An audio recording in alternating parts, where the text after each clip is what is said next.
Oye, escúchame bien porque no sé cuánto tiempo voy a dejar este audio aquí, pero es que me pasó algo muy raro anoche.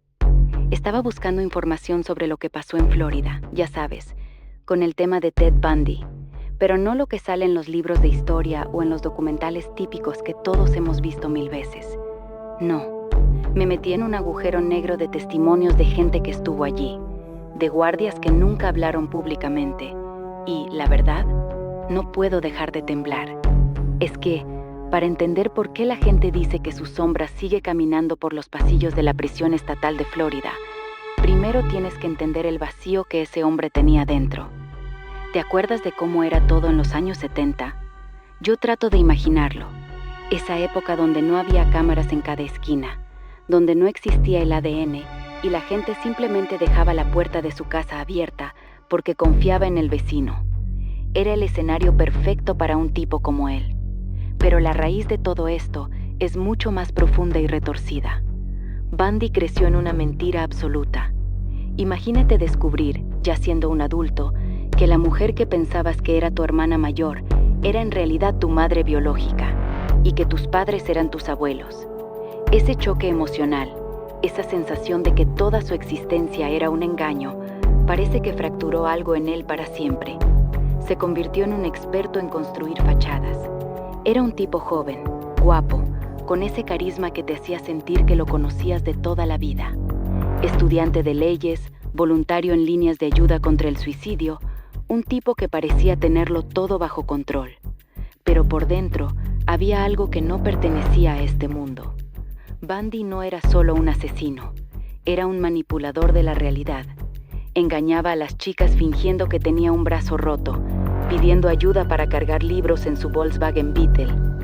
Y esa misma sonrisa que usaba para seducir era la que escondía una oscuridad que todavía hoy se siente en el aire de ciertos lugares. Bueno, sigo, porque la historia se pone cada vez más densa. El tipo se creía intocable, incluso después de escapar 2 veces, de saltar por una ventana de un juzgado en Colorado y desaparecer en las montañas, o de limar el techo de su celda para colarse por el conducto de ventilación. Él pensaba que podía ganar. Esa arrogancia lo llevó hasta Florida, donde finalmente perdió el control por completo. Lo que hizo en la casa de la fraternidad Chi Omega no fue solo un crimen, fue una explosión de rabia pura. Pero incluso cuando ya lo tenían acorralado, después de que lo detuvieran por una infracción de tráfico absurda en un coche robado, él seguía actuando como si fuera el protagonista de una película. Durante su juicio, que fue el primero en ser televisado a nivel nacional, él mismo se encargó de su defensa. Se reía, bromeaba con los jueces, le propuso matrimonio a una de las testigos en pleno tribunal. Era un circo macabro. Pero bajo esa actuación, los psicólogos que lo evaluaron, como el famoso Hervey Cleckley, se dieron cuenta de la verdad. Era un psicópata exitoso, alguien capaz de imitar las emociones humanas a la perfección sin sentir absolutamente ninguna. Llegó ese 24 de enero de 1989, 7 de la mañana en la prisión de Stark, Florida. Me imagino el frío que debía hacer en esa prisión, ese silencio pesado que solo hay en los pasillos de ejecución. Afuera de los muros, el ambiente era de carnaval. Había cientos de personas celebrando con carteles que decían "Burn Bundy Burn", comiendo hamburguesas y esperando que saliera la noticia de su muerte. Lo sientan en Old Sparky, la silla eléctrica. Dicen que él estaba pálido, pero no de miedo, sino de una rabia contenida. Sus últimas palabras fueron casi un ruego: "Quiero vivir".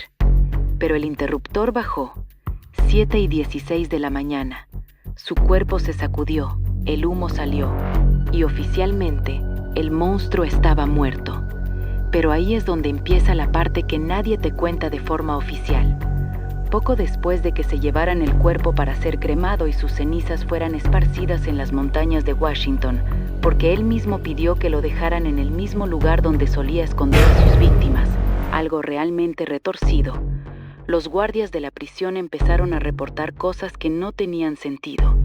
No eran novatos, eran tipos que habían visto ejecuciones antes, pero esto era diferente.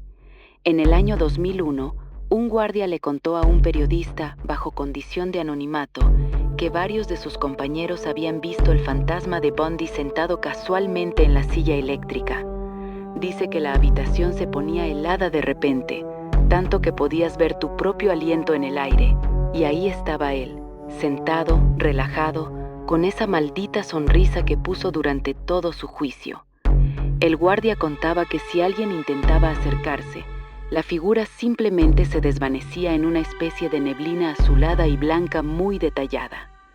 El hombre que contaba la historia decía que hubo tantas apariciones en un momento dado que el jefe de la prisión no encontraba a nadie dispuesto a entrar solo en la cámara de ejecución.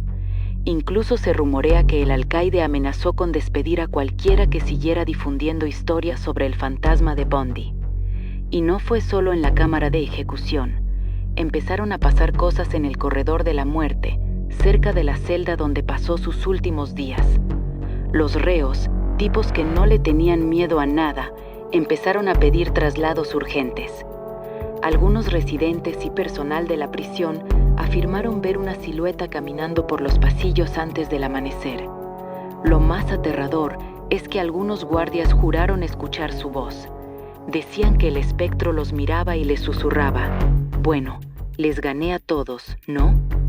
Muchos interpretaron esto como que les había ganado al pasar al otro lado antes de que ellos pudieran realmente terminar con él. Otros creen que su espíritu se quedó pegado al lugar debido a la intensidad de sus emociones finales, esa mezcla de narcisismo extremo y el terror que sintió al final, aunque intentara ocultarlo. Pero escucha esto, porque lo de la casa de la fraternidad Chi Omega es todavía más inquietante. A pesar de que han pasado décadas, las personas que han vivido o visitado ese lugar en Tallahassee reportan una atmósfera pesada, una sensación de que alguien te está observando desde las sombras. Se dice que su presencia ha sido vista incluso en el porche de la casa donde alquiló una habitación bajo un nombre falso antes de sus últimos ataques. Algunos investigadores paranormales dicen que la energía de un asesino tan prolífico deja una huella en el tejido mismo de la realidad. Susan Waller Lehman, una periodista que cubrió el caso y trabajó con un psíquico en esa época, mencionó que había una conexión extraña, casi sobrenatural, que ayudó a su captura final, como si el mal que él cargaba fuera tan ruidoso que podía ser detectado por mentes sensibles. Incluso en el antiguo juzgado del condado de Orange, donde fue el juicio por su última víctima, Kimberly Leach, los fenómenos continúan. Es un edificio histórico construido en 1927 que ahora es un centro de historia regional. Los empleados y visitantes han reportado ver a un hombre joven, vestido con un traje de la época, sentado en los bancos del fondo de la sala del tribunal. Aparece cuando la luz de la tarde entra por las ventanas, justo donde él solía sentarse a observar el estrado. Y cuando alguien se acerca para preguntarle si necesita ayuda o para decirle que el museo ya va a cerrar, la figura desaparece, dejando solo una racha de aire frío y un olor metálico, como a electricidad estática. Lo más curioso es que hay una mesa en el juzgado donde el nombre Ted Bundy está tallado en la madera. Los registros confirman que él nunca estuvo en esa sección específica del edificio durante su juicio, por lo que es físicamente imposible que él lo hiciera en vida. Algunos dicen que fue un bromista, pero otros creen que es una marca física de su memoria, un ancla que mantiene su nombre vivo en ese lugar de justicia.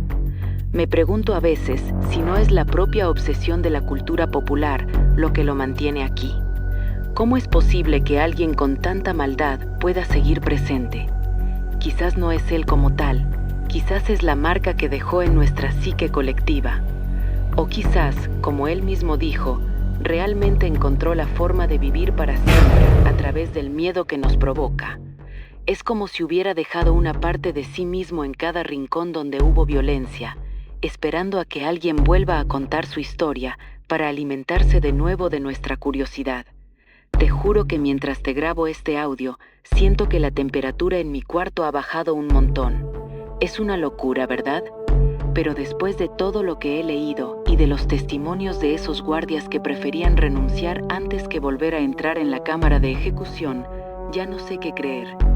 Él siempre fue un experto en hacernos dudar de lo que vemos, en hacernos creer que el monstruo era solo un hombre común. Solo espero que esto sea solo una historia de esas de madrugada y que, cuando apague la luz, no sienta ese frío extraño en la nuca. Porque si algo aprendí de todo esto, es que a tipos como él les encanta ser el centro de atención, incluso cuando ya no tienen un cuerpo que habitar.